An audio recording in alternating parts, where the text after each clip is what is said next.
And this is the first time I've spoken in a debate on education since the lockdown has been lifted. Firstly, I'd like to pay tribute to all the teachers and school staff in the Meon Valley.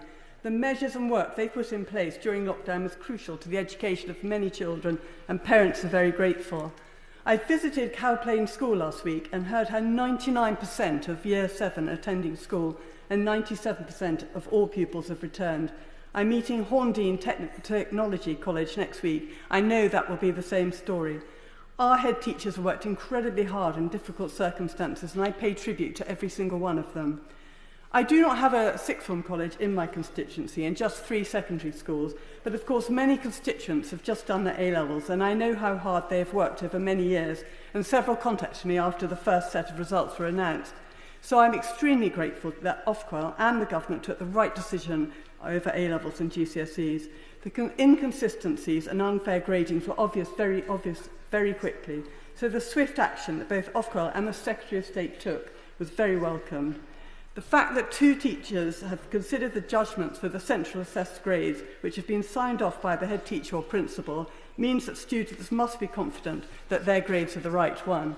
And this year has been a difficult one for everyone, but I hope every young person is now confident as to what they'll be doing next. So looking to next year, young people definitely need to do exams, and there's no reason why village halls or other buildings cannot be turned into exam centres if we have to still socially distance. And there's also talk about delaying exams.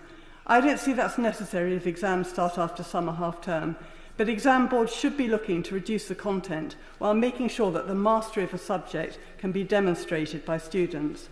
And there's the issue of local lockdowns and some schools and classes closing for a period of time. It is a confusing situation for everyone, and difficult decisions will have to be made. But to avoid a confusion, we need to have very clear decisions ahead of time and clarity of guidance to those administering the exam process.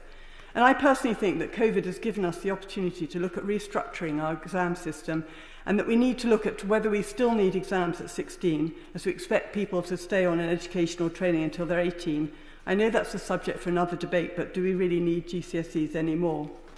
Lastly, can I praise all our young children for the fortitude that they've shown during the last few months, and wish all the school leavers best wishes for the future.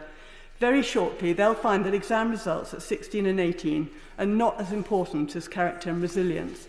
They've all shown this over the COVID-19 crisis, and it will put them in good stead for their future careers.